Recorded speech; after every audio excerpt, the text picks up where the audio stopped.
If your neck feels stiff, your shoulders are tight, or you keep getting headaches at the base of your skull, keep watching, because this could be caused by something called text neck. And right now, you might be doing the one thing that is quietly damaging your cervical spine every single day without even realizing it. Now, here's what most people don't know. When you look down at your phone, your neck is not holding 10 pounds. It can actually add up to 60 pounds of pressure based on research from Kenneth Handrich. But the real problem is not just your head weight. It's what that pressure is doing slowly to your spine over time. And there's one specific mistake almost everybody makes that keeps allowing this problem to get worse, even if they're stretching or trying to fix their posture. Now, I am going to show you exactly what that mistake is and how to start reversing it today. Hi, I'm Dr. Tam Lee. I'm a chiropractor here in San Jose, California, and I've seen too many people wait too long to get the right help or just rely on medications just to get through the day. Now, over time, that pain slowly starts to limit how they move, how they work, and how they live. Now, I created this channel for people dealing with neck pain, back pain, disc injuries, or sciatica who have tried everything and are tired of temporary fixes and want to understand what is actually causing their pain. Here, you're gonna learn safe, non-surgical, science-based ways to reduce your pain, restore your movement, and get back to doing the things your condition has been holding you back from. Subscribe if you want clear answers, real results, and the confidence to move without constantly worrying about your pain. Now, I post a new video every week.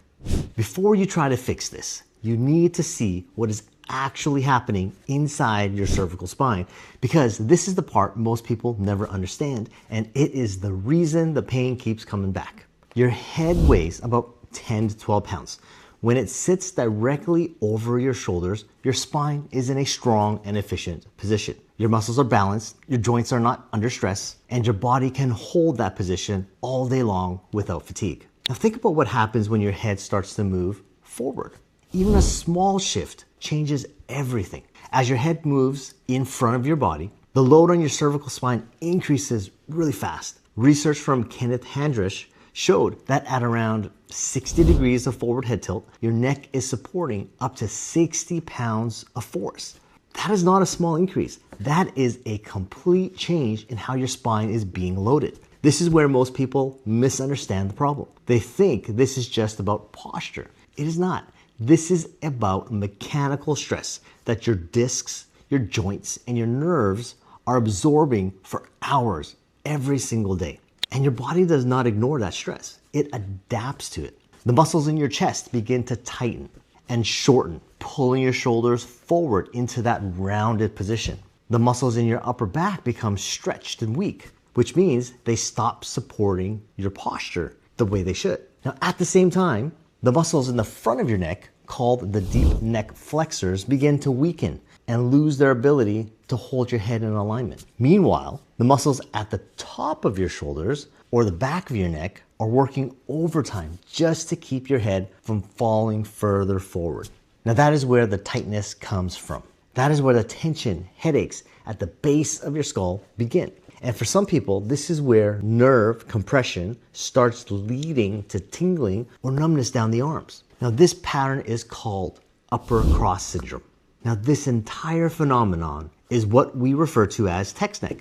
And once this pattern becomes your default, your body starts to hold this position even when you're not on your phone. So you try to sit up straight, and within minutes, you fall right back into it. Now here's the mistake that keeps this cycle going. Most people think the problem is simply looking down at your phone. So they stretch their neck, they roll their shoulders, or they try to sit up straighter for a few minutes. But then they go right back to bringing their head forward to whatever is in front of them.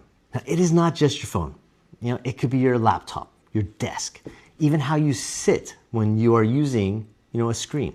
Now, you have trained your body to move your head forward as your default position. And as long as that pattern stays in place, the pressure on your cervical spine keeps building and the symptoms keep coming back. Once you understand that, the way you fix this starts to become much more clear.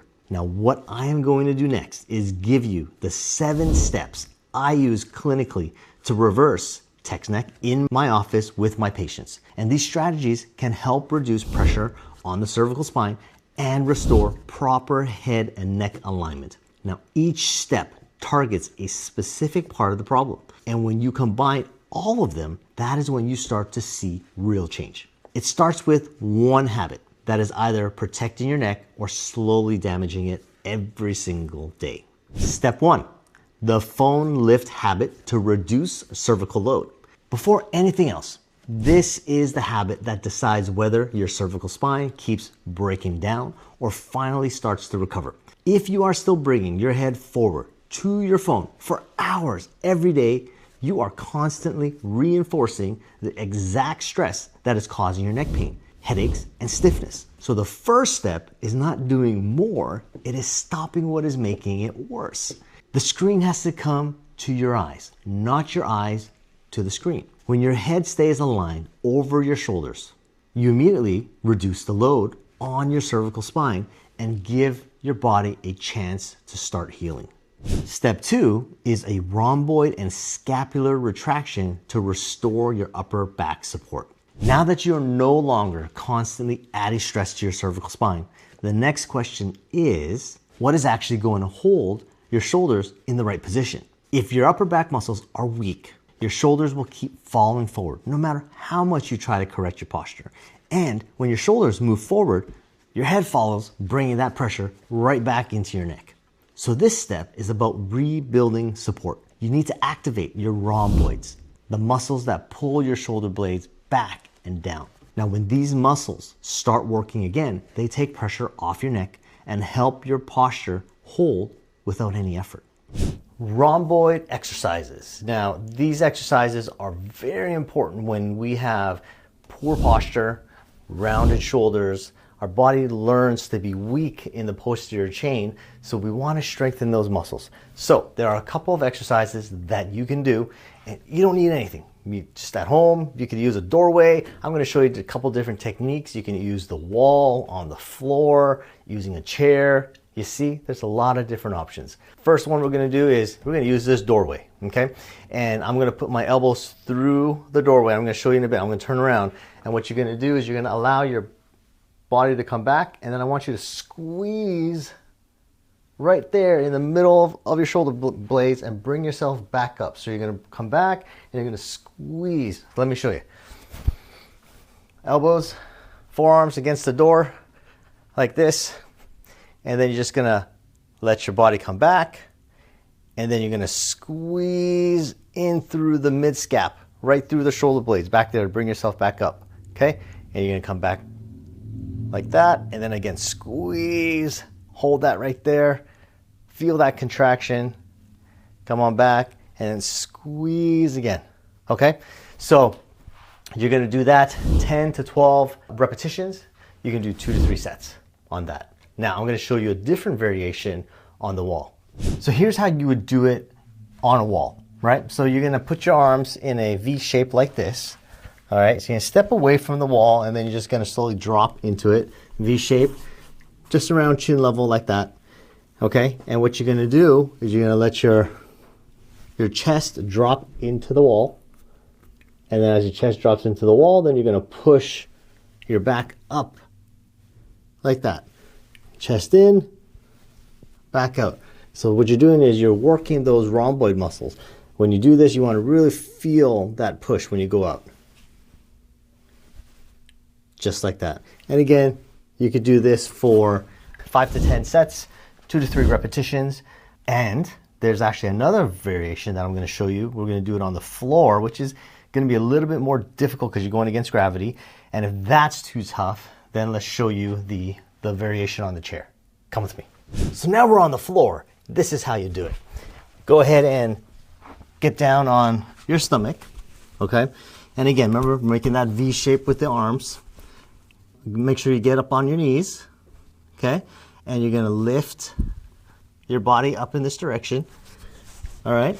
And then what you're gonna do, same thing as if you were on the wall, drop the chest down and then push your back up to the ceiling. Drop your chest down, push back up to the ceiling, and really squeeze at that top. Chest down, and again, push up towards the ceiling, squeeze and hold, and then come on back down. That's how you do on the floor. Now, what if that's too tough? Let's do it on the chair. Come with me. Here we go. Now we're at a chair. This is how you do it on the chair. Get away from the chair, maybe 2 to 3 feet. Go ahead, get that V shape in your arms again. All right, and we're gonna do the exact same thing. Keep a nice straight back so we're not curled, we're not extending too much, nice straight back. And then go ahead and just dip your chest down and then push up through your back. Hold, back down. Again, push all the way with your back up, using those rhomboid muscles. Squeeze at the top, really feel that. Let the chest drop again, and then push back up. Same repetition, same sets. Hope that helps. Step 3 is the pectoralis stretch to reverse rounded shoulders. Now, if your shoulders have been pulled forward for too long, something else is holding them there. Your chest muscles. This is where a lot of people get confused. They try to pull their shoulders back, but they feel tight and restricted, like they cannot stay in that position. Now, that is because the muscles of the front of the chest have been shortened for so long and have adapted that forward head posture. So this step is about creating space. You need to stretch your pectoralis muscles to allow your shoulders to move back into proper alignment. Without doing this, your upper back muscles will always be fighting against that tissue pulling your head forward. When you open up your chest, your posture starts to feel more natural and your neck no longer has to compensate for that forward pull. Let's go ahead and stretch our pec muscles. So 2 ways that we can do that. We can use a doorway or we can use a single arm. I'm going to show you the doorway first, okay? Now, when you place your arms through the doorway, you want to put your hands about chest level like this. You can also put it a little bit higher or a little bit lower. I like to go chest level because if you put it a little higher, it can start to hurt the shoulder, pinch on the shoulder joint. Or if you go too low, same thing can happen, okay? So just go chest level. So you're going to go chest level like this, 2 hands. Do a staggered step, all right? And what you're going to do is just going to let the chest drop forward like that. Okay? As it drops forward, you're going to feel it stretching through here. So it's like this. Okay? And you're going to feel a nice stretch here. Now, if you want to do a single arm is easy too. You can put the arm like this. Okay? Again, look, chest level, right? Chest level like that. And then turn that way. And then you're going to feel a stretch in through here. Just like that. Okay, hold these stretches 5, 10 seconds. You can go up to 15, and you can do the other side as well, right? So right through the doorway, just like this, and then turn, and you're gonna feel a stretch here. All right, you can play with the different angles, but just be careful with the shoulder. You don't want to hurt the shoulder. All right. Step 4, chin tucks to restore normal cervical alignment. Now, even if your shoulders start to move back, there's still one piece that keeps that pressure on your neck. And that's your head position. If your head is still sitting forward, your cervical spine stays under load, no matter what you do to your shoulders. Now, this is why so many people, they start to feel like they're fixing their posture, but their neck pain and their headaches do not fully go away. So this step targets the root of that problem. The chin tuck retrains your deep neck flexors right here. Now, these muscles are supposed to hold your head directly over your shoulders. When these muscles start working again, your head comes back into alignment. Pressure comes off of your cervical spine, and the strain on your joints and nerves begin to decrease. Chin tucks, super easy to do as well. And let me show you how to do it. You can do it in a standing position. Make sure that we're standing nice and tall, heads over our shoulders. We're gonna put I like to put one finger here so that we can put our chin onto our finger, and then you're gonna push your head back like a chin tuck, back out, touch the finger, back in, back out, back in. Okay, so the key with chin tucks is we're not trying to push into pain. If it hurts, back off a little bit. Faster is not better. Slow and controlled is really important. Okay, so you can do these 5 to 10 repetitions and hopefully that helps. Step 5 is the trapezius and levator scapulae stretch to relieve neck tension. Now, as you start correcting your posture and activating the right muscles, there is still one reason your neck can feel tight and painful. Overworked muscles that have been compensating for too long, your upper trapezius and levator scapulae have been working constantly to hold your head up in that forward position. Now, this is why you may feel tightness along the top of your shoulders and pain at the base of your skull, especially with tension headaches. So this step is about releasing that built up tension. When you stretch these muscles, you reduce that constant pull on your cervical spine and you give your neck a chance to relax, which is how it helps to relieve your pain and improve your movement. Let's talk about the upper trapezius and levator scapulae stretch. Let's start with the upper trapezius. So the way that you stretch this muscle is you're going to take your hand, you're going to put it on the small of your back, okay? And the reason why we're doing this is because I want to make sure that our shoulder is relaxed. It's not coming up in this direction. It's nice and relaxed going down, okay? The next thing we're going to do is we're going to put our hand on the side of our head and we're just going to pull the head to the side like this. And now you're going to feel kind of a stretch right here in that upper trapezius area. Okay, really important is we want to breathe with this exercise, right? So when you breathe in, remember breathing in, everything tightens up. Breathing out, the body relaxes. And when it relaxes, that's when you stretch. All right, so deep breath in, blow it out, and pull the head just to the side like this. Okay, hold that stretch 5 to 10 seconds. You can go up to 15 seconds and you're going to feel that stretch right there in the upper trapezius. Now, moving on to the levator scapulae stretch. It's a little bit different where this muscle starts from the tip of the scapula and it runs up into the neck. A lot of people will get headaches when this muscle is very tight. So the way that you do this stretch is like this. You're going to go ahead and take your hand again and put it on the small of your back. Okay. Then you're going to go ahead and look towards 45 degrees opposite where your hand is. So if your hand's on your back on the left side, you're going to look to the right 45 degrees and then you're going to look down in this direction like this.